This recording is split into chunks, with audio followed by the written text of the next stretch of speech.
Nosotros, nuestra denominación bautista, ideológicamente venimos de los llamados anabautistas.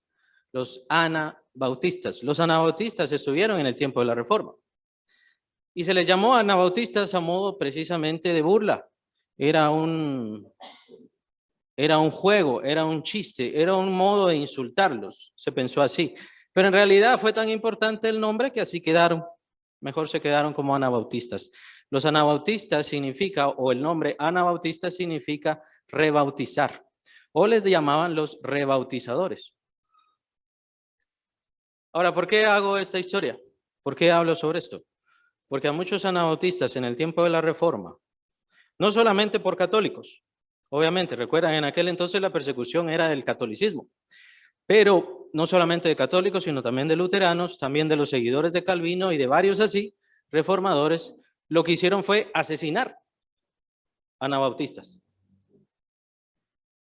¿Por qué asesinaban a los anabautistas? Asesinaban a los anabautistas porque ellos no creían que debía darse otro bautismo, que el bautismo católico estaba bien, ese bautismo de niños estaba bien. Los anabautistas fueron los que dijeron, no, veamos la Biblia, veamos la Escritura, veamos lo que dice el Señor. Y el Señor dice que tiene que ser con fe, tiene que ser con pleno uso de razón, tiene que ser con todo conocimiento que una persona al entregarse al Señor Jesucristo, entonces debe ser bautizado, debe tomar el bautismo. Eso era lo que decían los anabautistas y no sabemos cuántos. Lo que sí dicen los historiadores es que fueron muchísimos, muchos anabautistas, los asesinaron y de hecho, nuevamente, a modo de burla, bueno, eres anabautista, te quieres volver a bautizar, bueno, vamos a bautizarte, y se los llevaban y los ahogaban.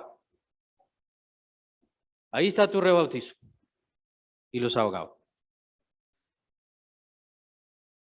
Entonces yo les digo esto para que tomen conciencia que lo que acaban de hacer a muchos de nuestros hermanos les costó la vida. Les costó la vida. No fue un lío de disputas doctrinales o alguna cosa así, sino que les costó la vida precisamente por volver a bautizarse. Pero tenían absolutamente toda la razón. Ideológicamente nosotros venimos de los anabautistas, pero nosotros no nacimos de los anabautistas. La denominación bautista vino de los puritanos ingleses. Nosotros hemos nacido de los puritanos de Inglaterra. Esto fue finales del siglo XVI, principios del siglo XVII. Los puritanos estaban combatiendo contra el catolicismo en aquel entonces y ellos querían una iglesia pura, querían una doctrina pura. Por eso se llamaban puritanos. No se llamaban puritanos porque fueran legalistas, porque estuviesen entregados hay que vestirse de cierta forma, hay que maquillarse, hay que peinarse de cierta forma, o peinarse de cierta forma es pecado. No, no estaban entregados a eso. Se llamaban puritanos porque ellos querían una iglesia pura, una iglesia separada del Estado. Por cierto, el luteranismo no se separó del Estado. El calvinismo tampoco se separó del Estado. Todos ellos no se separaron. Entonces nosotros los bautistas descendemos de esas dos ramas tan importantes. Y desde entonces viene precisamente la denominación bautista que nosotros pues hemos recibido esta iglesia. Así que los puritanos también fueron muy perseguidos debido a eso. Los puritanos fueron muy perseguidos no solamente por la iglesia católica, en aquel entonces era la iglesia anglicana. Los puritanos apoyaron por un momento la iglesia anglicana el hecho de que la iglesia se separara de la iglesia romana. Pero no fue una separación genuina, no fue una separación divina, aunque fue usada por Dios. Pero los anglicanos no son de Dios, no son una buena denominación. Entonces, es por eso que surgieron los puritanos. Los puritanos son entonces quienes dijeron, no, tiene que ser una iglesia pura, con base bíblica, con el fundamento de la fe. De ahí es que vienen los bautistas. Y los bautistas han sido muy importantes. La denominación bautista ha sido muy importante a lo largo de los años. A lo largo de los años, como por ejemplo en los Estados Unidos, ya los bautistas se unieron a los metodistas y ellos prácticamente fueron los que impulsaron el avivamiento y los avivamientos tan importantes en la Unión Americana, en los Estados Unidos, precisamente para que esos avivamientos dieran pie a las grandes misiones, a la gran evangelización que hizo la nación estadounidense precisamente a regiones como la nuestra. Acá en Guatemala costó muchísimo. Y todavía cuesta bastante. Cuesta bastante predicar el evangelio, pero no cuesta como costaba en aquel entonces. De hecho, el evangelio entró acá a Guatemala precisamente ni siquiera como evangelio, ni siquiera como misión. Los primeros misioneros sí fueron bautistas, muchos de ellos fueron bautistas, pero no podían entrar como misioneros. Los primeros misioneros entraron como educadores. El gobierno de Guatemala en aquel entonces los usó como educadores, les gustaban los sistemas que utilizaban de educación, así fue como entraron, ellos metieron el evangelio y un poquito como en furtivo, ¿no? Como escondidas, furtivamente metieron el evangelio, principalmente lo que hacían era regalar Biblias, hasta que entró la misión centroamericana. La misión centroamericana estaba formada por diferentes denominaciones, entre ellas la bautista, por supuesto, pero estaban bautistas, presbiterianos, metodistas y diferentes misioneros así. Esa es la misión centroamericana, que hasta donde yo entiendo es de ahí que se formaron las iglesias centroamericanas. La gran mayoría de todos los... toda la información, toda la doctrina, todo el material que se utilizaba en aquel entonces era precisamente de los bautistas. Al final, gracias a Dios, entró la misión centroamericana y al entrar la misión centroamericana, los bautistas dijeron, no, tenemos que formar ya nuestra convención y tenemos que formar nuestras iglesias. Estoy hablando del siglo pasado.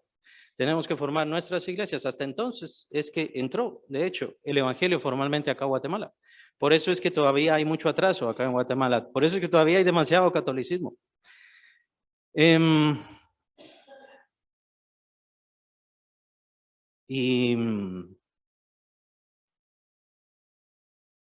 Los hermanos bautistas se separaron formalmente de la denominación o del movimiento centroamericano, del movimiento de misión centroamericana y formaron la Convención Bautista de Iglesias. ¿De dónde?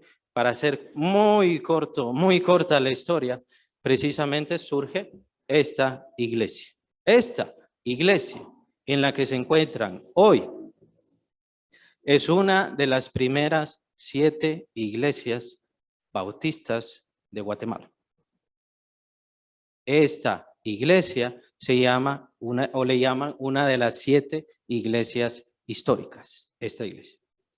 Este año cumplimos 62 años, 63, se me confundió, 62. 62 años fuimos de las primeras 7 iglesias.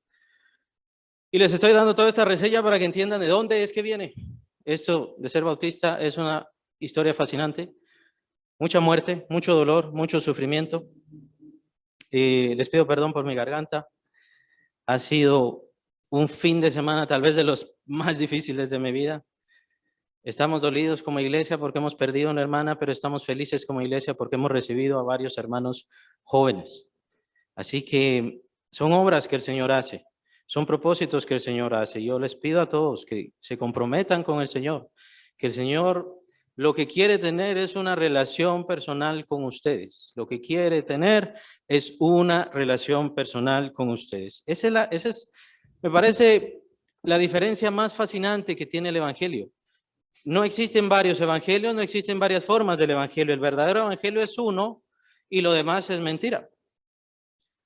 Las religiones tienen medios, formas, situaciones para tratar de llegar a Dios, para tratar de justificarse delante de Dios, para tratar de cumplir con cierta norma o algo así. El verdadero evangelio no. El verdadero evangelio del Señor Jesucristo es Dios acercándose al mundo a través de su Hijo Jesucristo, y Él personalmente a través de su Espíritu entra a cada corazón y quiere tener una relación personal con cada uno. Eso puede ir a darle vueltas al mundo todo lo que quiera, jamás lo va a encontrar. No lo va a encontrar en ninguna otra religión. Puede ser que va a encontrar esa cosa de paz mental, esa cosa de desarrollo espiritual, emocional o alguna cosa así que dice el budismo. Situaciones con la reencarnación que son bastante ridículas, bastante patéticas, pero así lo sigue muchísima gente. El Evangelio no usa formas, no usa medios, no utiliza imágenes. El Evangelio utiliza el poderoso Espíritu Santo que fue quien levantó al Señor Jesucristo entre los muertos, que es lo que dice el apóstol Pablo en el capítulo 2, el capítulo 1 también de Efesios, levantó al Señor Jesucristo de entre los muertos y es ese mismo Espíritu el que opera en cada uno de los creyentes. ¿Para qué? Para que tenga una relación personal, individual, íntima, eterna con Dios. Aquí no es cuestión de que lo que dice mi papá o lo que dice mi mamá o lo que dice mi familia. No se trata de hacerle caso, no se trata que tengo que complacer. Tengo una relación íntima personal con Dios. Estoy desarrollando un conocimiento personal del Señor Jesucristo. Vivimos juntos cada día de mi vida. Y por supuesto, cuando viene el momento difícil, Él está ahí y veo su consuelo, recibo su consuelo. Yo les digo esto de primera mano porque lo que vimos con esta semana, con nuestra hermana, lo que vimos fue desolación para algunos. Muchísimo dolor, muchísimo sufrimiento. Y yo me preguntaba, ¿cómo está su relación con Cristo? Yo me preguntaba, ¿no es el Señor Jesucristo su consuelo? Es cierto que perder a alguien, perder a un ser querido es espantoso, pero es más fuerte el poder de Cristo. Es más maravilloso lo que Él hace en nuestras vidas. Es más grandioso lo que Él hace en nuestras vidas. Así que por eso les digo, empiecen. No esperen a que venga el tiempo difícil. No esperen a que vengan tiempos de dolor para ver si está Jesús, para ver si me ayuda Jesús. No esperen a esos tiempos. Me gusta mucho ese pasaje que lo escribe Salomón. Lo habla con respecto a la sabiduría y él dice, a mí me encuentra el que temprano me busca. Él habla esto sobre la sabiduría, pero los términos que habla Salomón se refieren al Hijo de Dios, se refieren al Creador del universo, se refiere a la presencia misma de Dios. A mí me encuentra el que temprano me busca. A mí me encuentra el que temprano me busca. ¿Temprano está buscando a Cristo? ¿Temprano está buscando al Señor? Porque después vienen los tiempos difíciles, vienen los tiempos de prueba. Este es un momento de alegría, es un momento de gracia, es un momento de dicha, pero vendrán momentos difíciles, vendrán momentos de soledad, vendrán momentos de duda, porque su fe será probada. Estaba buscando qué pasaje dar en ese momento y predicar en ese momento, pero ¿qué pasaje sobre el bautismo? Romanos 6, lo vimos una y otra vez y otra vez y otra vez en los estudios bíblicos. Juan 3, también lo vimos una y otra vez en los pasajes bíblicos. Así que quería darles uno nuevo, pero no uno nuevo sobre el bautismo exactamente, sino uno nuevo sobre qué es un hijo de Dios y qué tenemos como hijos de Dios. Vean, hermanos, el centro de todo es nuestro Señor Jesucristo y es por eso que quiero darles el pasaje de Efesios 1 a partir del versículo 3. Por favor, si tienen sus Biblias, pueden abrirlas. Efesios 1, versículo 3.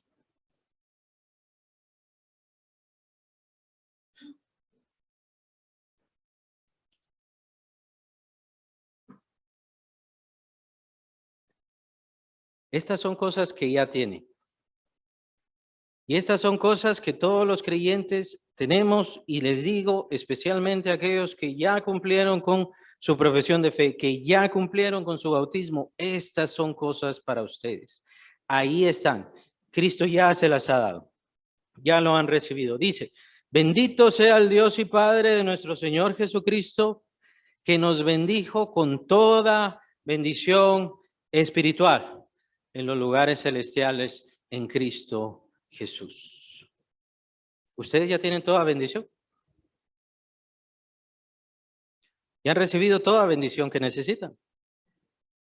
¿Ya tienen todo lo que les hace falta? ¿Ya son parte de ese pacto? ¿Ya son beneficiarios de ese pacto glorioso que hizo el Padre Celestial? Una mañana de domingo estábamos estudiando eso. El pacto en el cual ahora nosotros estamos sometidos es ese pacto, y beneficiarios más bien, Ese pacto que hizo el Padre Celestial con su Hijo Jesucristo. Nosotros no hacemos pactos con Dios. Eso no es cierto. Puede ser que existan ciertas denominaciones que lo hagan, pero bíblicamente es incierto y es, por supuesto, incorrecto. No hacemos pactos con Dios. Los pactos que han sido hechos por Dios, en primer lugar, es eso, son hechos por Dios. Y el último pacto que hizo Dios fue con su Hijo Jesucristo. ¿Quiénes fueron los beneficiarios de ese pacto? ¿Jesús? No, los beneficiarios de ese pacto fuimos nosotros. Fuimos nosotros los beneficiarios de ese testamento. Lo pueden ver capítulo 8, capítulo 9, capítulo 10 de la carta a los Hebreos. Somos los beneficiarios. Hemos recibido toda bendición. Hemos recibido toda gracia. Hemos recibido el don de la fe. La fe todavía está ahí para que nosotros la busquemos más. Aparte es un fruto, puede ir creciendo, puede ir mejorando, puede ir aumentando si yo lo dejo, si yo le permito. ¿Por qué el creyente no logra alcanzar más bendiciones? ¿Por qué el creyente necesita inventarse ciertas formas? ¿Por qué necesita inventarse ciertos modos? Porque no tiene fe, porque le hace falta fe. Ojalá que nos memoricemos este versículo. Ya fuimos bendecidos con toda bendición espiritual en los lugares celestiales. Ah, bueno, pero es que es en Cristo Jesús. Es que tengo que recibir a Cristo Jesús.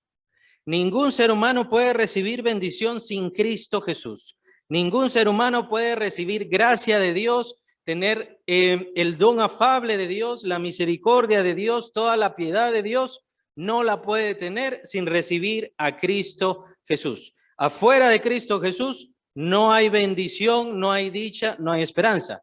Permítame, pero puede haber misericordia. Puede ser que Dios ha sido bueno. Y Dios es bueno con todos. De hecho, Dios es bueno con los asesinos, con los violadores, con las prostitutas. Sigue dándole su sol, y eso lo dice su palabra. Es su sol. Y sigue poniéndolo sobre justos e injustos. ¿Para qué? Para que el injusto siga siendo más injusto y siga haciendo más daño. Dios no quiere esa injusticia y llama al arrepentimiento, por supuesto, pero es benevolente. Es benevolente. Dios es benevolente con el mundo. Eso no quiere decir que sea bendecido el mundo. Dios es bueno con todas las criaturas y a todos les está llamando. Eso no quiere decir que sea bendecido, que tenga el favor de Dios. Para tener el favor de Dios solamente existe una forma, una, Cristo Jesús. Si yo tengo a Cristo Jesús, tengo el favor de Dios. Para tener a Cristo Jesús, ¿cuál es la respuesta? La fe, la fe. Es por eso que su fe tiene que ser probada. Es por eso que su fe será probada. Y se los digo de una vez. Ustedes se acaban de bautizar. Ahora lo que viene es prueba. Puede ser mañana, puede ser en un mes, puede ser en un año, pero la prueba vendrá. El tiempo de sufrimiento, el tiempo de dolor. Y probablemente se van a preguntar, ¿está Dios conmigo? ¿Recibió mi bautismo? ¿El Señor está en mi corazón? Porque su fe será probada.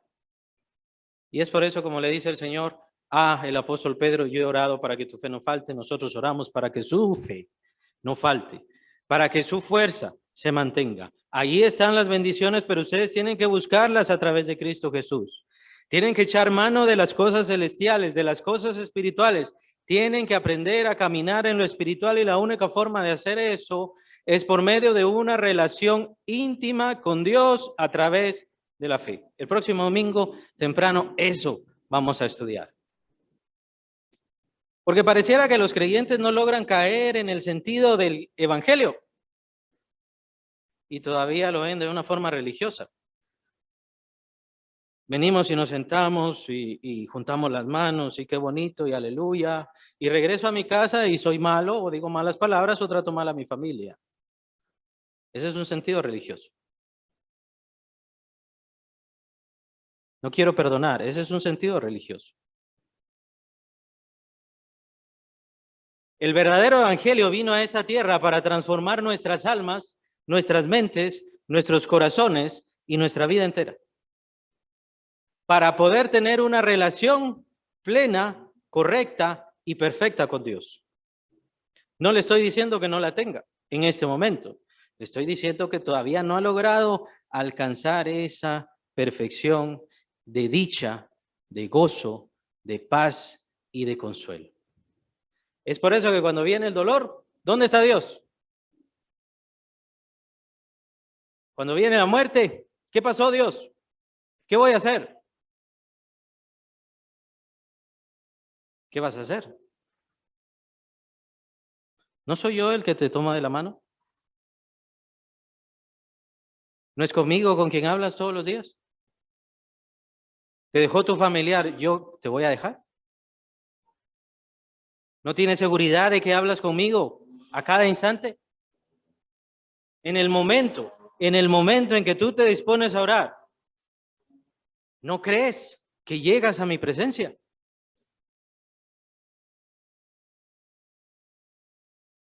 Ahí está la prueba. ¿Por qué el Señor permite la prueba en nuestra fe? Para que crezca. Muy importante. Para que crezca. Para que aprendamos a caminar en fe. Para que aprendamos qué es esto de lo espiritual. ¿Qué es esto de usar mi fe? ¿Qué es esto de dejar de guiarme por mis ojos, por mis oídos, por lo que toco y guiarme por lo que nunca voy a tocar en esta vida? Confiar en aquel a quien nunca voy a ver, pero le amo con toda mi alma. La prueba es importantísima. La prueba es importantísima para que nuestra fe crezca y logremos echar mano. Ese es un término que usa el apóstol Pablo. Echar mano de las cosas celestiales, de la vida eterna, de la promesa de Dios, de lo que Dios nos ha dado. Dios va a hacer que su fe crezca si usted persevera y se mantiene firme. Si no,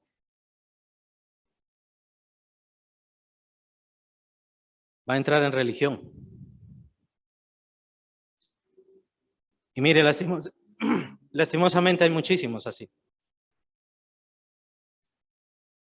Hay muchísimos religiosos en la casa de Cristo. Llevan años y no les gusta orar. Llevan años y no contribuyen. Llevan años y no quieren servir. Religión. Por eso es que el Señor somete nuestra fe. Por eso es que el Señor nos sigue llamando la atención. Y no porque quiere esforzarnos, imponernos, poner una gran carga sobre nuestras espaldas. No. Lo que el Señor hace y la intención que el Señor tiene para nosotros es tener una relación íntima, personal, amorosa, dichosa y preciosa con nosotros para que tengamos paz, consuelo, esperanza, afecto y vida.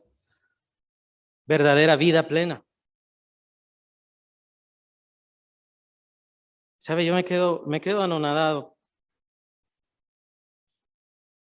¿Cómo es posible que los creyentes prefieran cosas como el fútbol antes que las cosas de Dios? Que quieran cosas de entretenimiento. Y no me malentienda, no somos legalistas. En ningún sentido somos legalistas. El entretenimiento es bueno.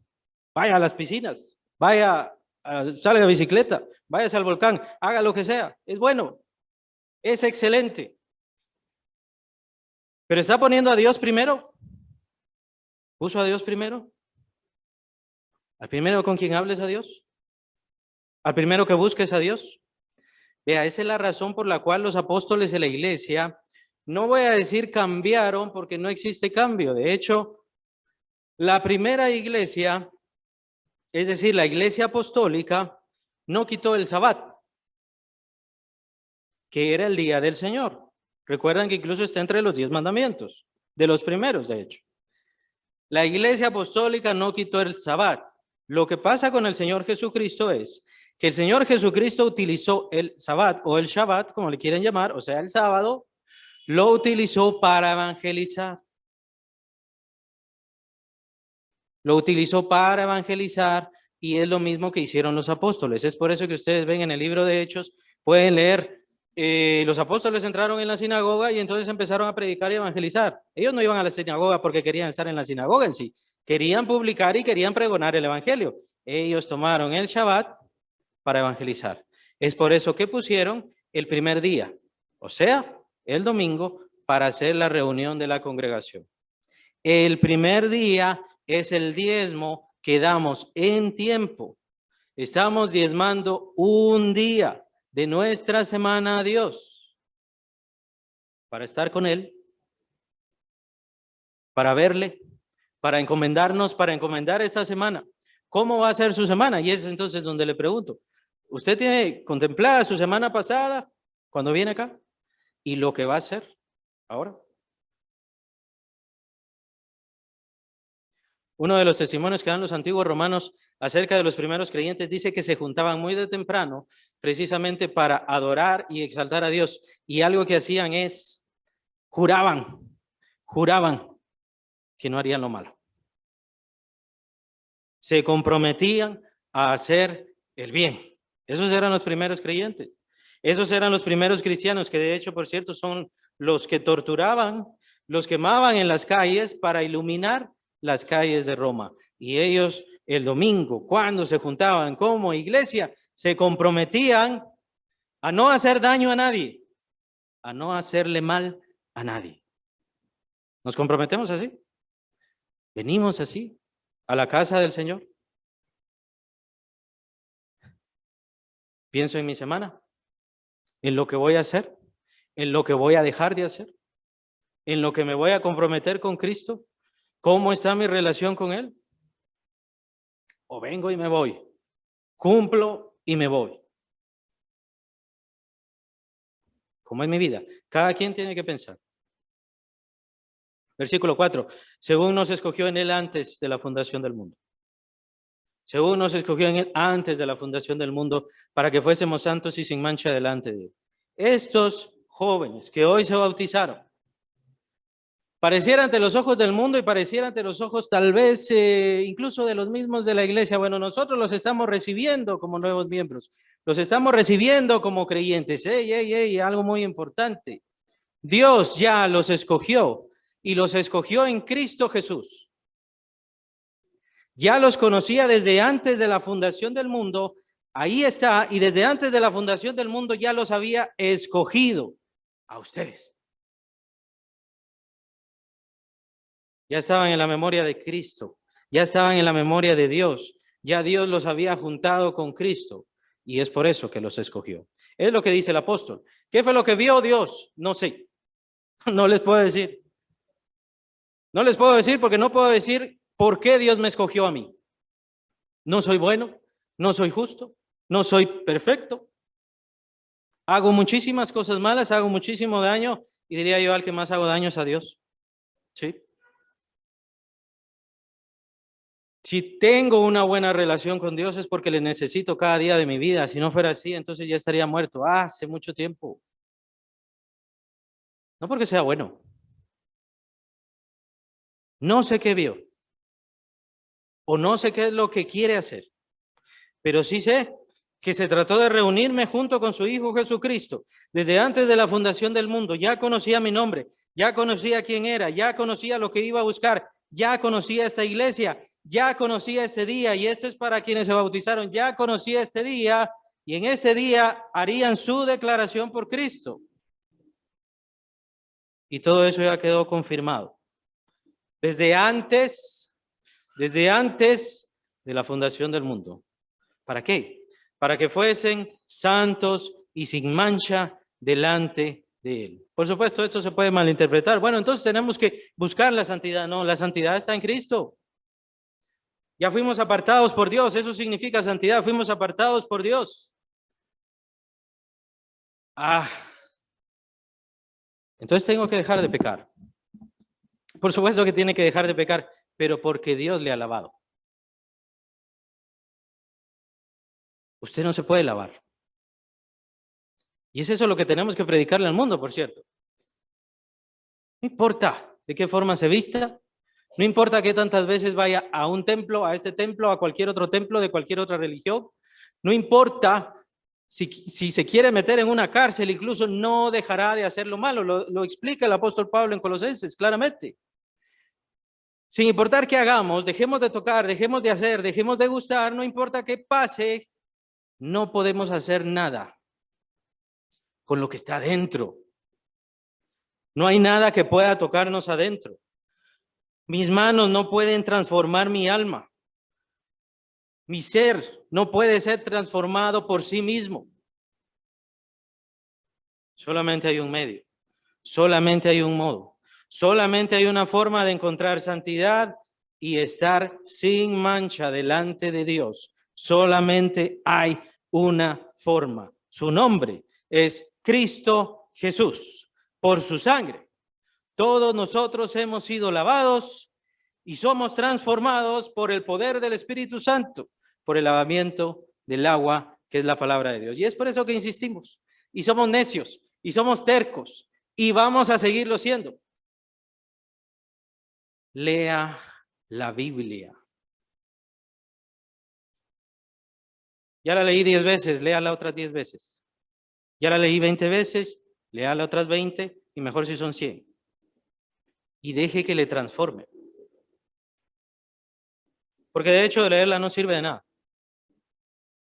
Memorizarla no sirve de nada si usted no deja que se aplique en su corazón. Tiene que aplicarla, tiene que seguir, tiene que perseverar. Esa es la función de la iglesia. Ese es el fin de la iglesia. Todas estas cosas maravillosas que Dios nos ha dado a través de su Hijo Jesucristo, y seguirá la lista a través de los versículos, pero hay un concepto muy importante. Versículo 5, ahí lo pueden ver ustedes, el inicio dice, en amor, habiéndonos predestinado para ser adoptados hijos suyos por medio de Jesucristo. Las palabras son un poquito difíciles, son un poquito complicadas. Los términos, según los conocedores, es de que aquí el apóstol Pablo está haciendo una oración completa, no la está terminando. Todos estos versículos son una oración completa. Precisamente el apóstol Pablo explicando la unidad que hay en Cristo, la maravilla que hay en Cristo. ¿Y qué es lo que hay en Cristo? Bueno, el apóstol decía, nos escogió en él antes de la fundación del mundo. Ahora dice versículo 5, en amor, habiéndonos predestinado. Dios le amó desde antes de la fundación del mundo.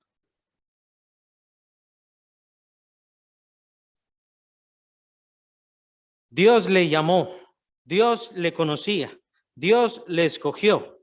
Dios dijo, quiero que él, quiero que ella estén delante de mi presencia y yo los voy a santificar y yo los voy a purificar a través de mi Hijo Jesucristo. Usted no se purifica, usted no puede, yo no puedo, nadie puede. ¿Y todo por qué? Este sentimiento tan maravilloso, el más maravilloso que existe sobre la tierra, el amor. Pero no crea que el amor que usted tiene a su pareja, el amor que usted tiene a sus hijos, es el amor de Dios, el amor perfecto, el amor eterno, el amor incomparable. Tal vez lo podríamos comparar con ese amor de las madres. ¿Se acuerdan ustedes, madres, cuando ustedes veían su barriga crecer? ¿Y qué hacían? Todos las vemos. ¿Qué hacían? A sobarle, ¿no? ¿Por qué? Les hablaban, oraban, ya les querían. Desde entonces ya les querían, ya tenían ilusión, ya tenían deseo. Ya querían que viniera el tiempo, que se diera el tiempo de el alumbramiento, de ese parto. Es un tiempo difícil, es un tiempo de dolor, es un tiempo de sufrimiento, por supuesto, pero ustedes querían pasarlo. ¿Por qué? Porque tendrían esta joya, porque tendrían esto tan maravilloso, sus hijos. Y lo hicieron felices, con toda felicidad. Así pensó Dios de todos nosotros. Así sabía Dios cuando estaba creando este mundo, cuando estaba haciendo esta tierra. Estoy haciendo esta tierra y algún día va a estar Mirna, algún día va a estar Lili. Ya los tengo en mi mente, ya los tengo en mi conocimiento. Ahí va a estar Aarón, ahí va a estar Juan José, ahí va a estar. Ya los he apartado. Yo voy a estar con ellos. Yo voy a guiar sus vidas. Yo voy a transformar sus mentes. Pero sobre todas las cosas, y muy importante, desde entonces Dios ya nos amaba. Y lo dio todo por nosotros. Lo dio todo. ¿Por qué nos cuesta amar a Dios?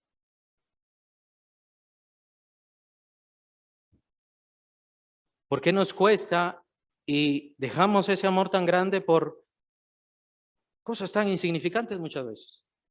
Placer, amistad. Es que no lo vemos, es que no lo tocamos, sí, por supuesto, porque somos una generación caída. Y solamente a través del Espíritu podemos conocer y tener esa relación con Dios. Desde entonces ya fuimos amados, desde entonces ya éramos deseados, desde entonces Dios ya tenía en su propósito, en su pensamiento, que nosotros fuésemos hechos nacidos, llevarnos a su presencia, hacernos sus hijos. Es un tiempo difícil, es un tiempo rudo, de la misma manera como a toda madre le costó, a Dios le está costando cada uno de nosotros. Este es nuestro tiempo. Este es el tiempo de ese sufrimiento. Los dolores de parto, dice la Biblia. El punto es qué clase de creyente será usted.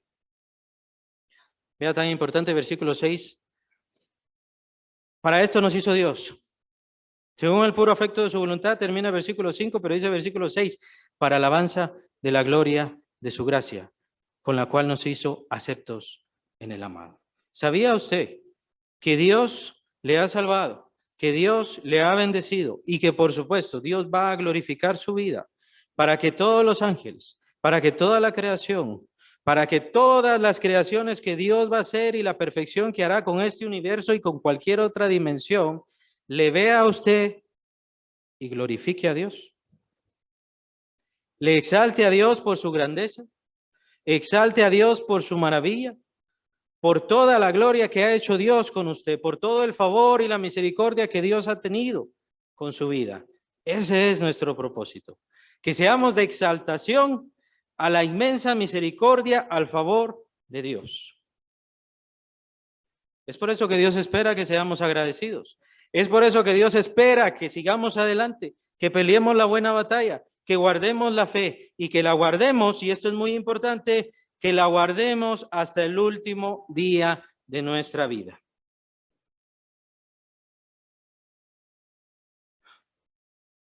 Si usted deja de creer mañana, lo que hizo hoy no le sirve y no le vale de nada. Si usted deja de creer en 10 años, lo que hizo hoy no le vale de nada. Si usted deja de creer 50 años, en 50 años a futuro, o incluso el último día antes de morir, deja de creer, lo que hizo hoy no le valió de nada. La fe es una carrera que hoy inicia y termina cuando muramos. Y lo que nos espera es esa alabanza, esa gloria, esa dicha, esa maravilla que Dios hará con nosotros. El punto es, ¿cómo exaltará Dios su vida? ¿Cómo será su glorificación? ¿Cómo está usted perfeccionando lo que el apóstol Pablo llama ese depósito? Ahorrando ese depósito. El depósito para aquel día, dice el apóstol Pablo. ¿Le está sirviendo hoy? ¿Está sirviendo hoy a Cristo? ¿Está entregándole a Él su vida? ¿Está teniendo una relación directa con Cristo, que de ahí depende nuestro servicio? El viernes hablaba sobre esta corona maravillosa que tiene el Señor Jesucristo y que ha construido para nosotros. Apocalipsis capítulo 3, versículo 11, ahí ustedes lo pueden leer. Esta es tu corona, esta es tu corona. Pero lo que dice el Señor Jesucristo en ese pasaje es algo muy singular. Yo he construido una corona para ti. Pero Él hace una advertencia. Mira que ninguno tome tu corona.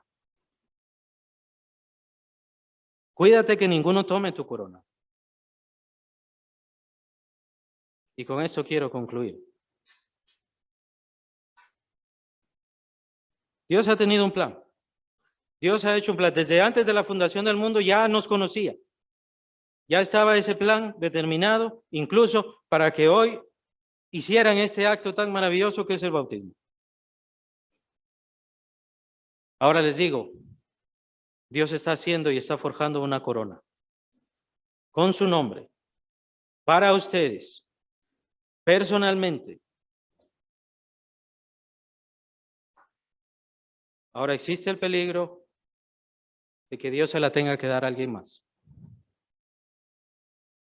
Existe la pena para ustedes que Dios, cuando ustedes se presenten delante de Él, Él les diga, esta es tu corona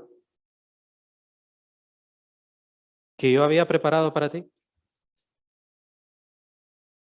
Se la voy a dar a alguien más. Porque tú no la quisiste. Porque tú no me serviste. Porque no fuiste fiel. Sirviéndome. Hermanos, no esperen a eso. Y vean, de todo depende de la fe. Es por eso que vemos la palabra de Dios y la vemos de una forma tan estricta, tan plena, lo más perfecto posible. No esperemos a que veamos eso para darnos cuenta de la gran maravilla que tiene el Señor Jesucristo preparada para todos nosotros, pero cuando estemos delante de Él, nosotros lleguemos como miserables. Esa es la expresión que hace un pastor hace varios años, precisamente hablando sobre esto.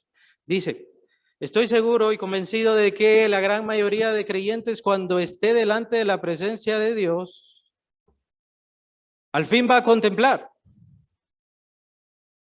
todas las cosas maravillosas, grandiosas, excelsas que Dios quería hacer con su vida, que Dios tenía preparadas para poder usarlas en su vida.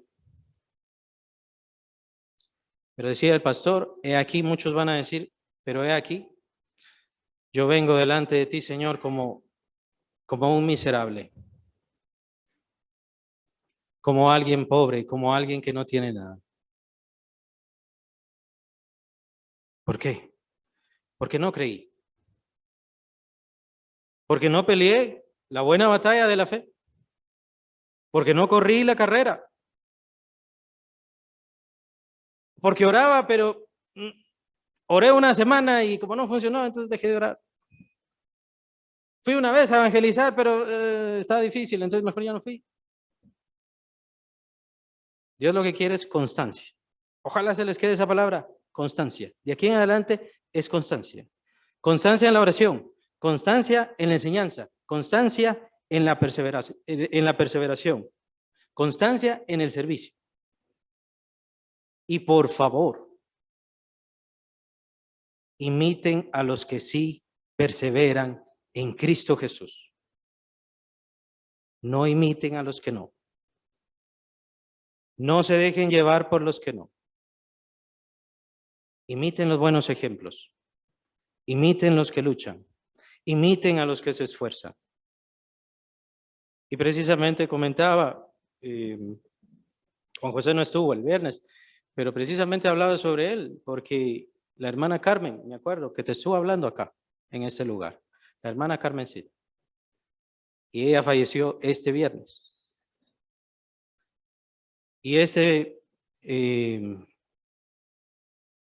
viernes en la noche la tuvimos acá, y ayer la llevamos a su cuerpo, es decir, a su último lugar de descanso. Y recuerdo que la última vez que ella vino acá a la iglesia, sí, ¿no? Todavía se sentía mal, pero la última vez que vino a la iglesia, a este muchacho le estaba dando testimonio de la fe. Esa hermana ya no está con nosotros. Esa hermana concluyó su carrera y está con Cristo. Y lo digo para que les quede presente. Es un tiempo de tristeza, pero de alegría, de gozo, de consuelo. La carrera no ha terminado y debemos perseverar todos. Que el Señor les bendiga.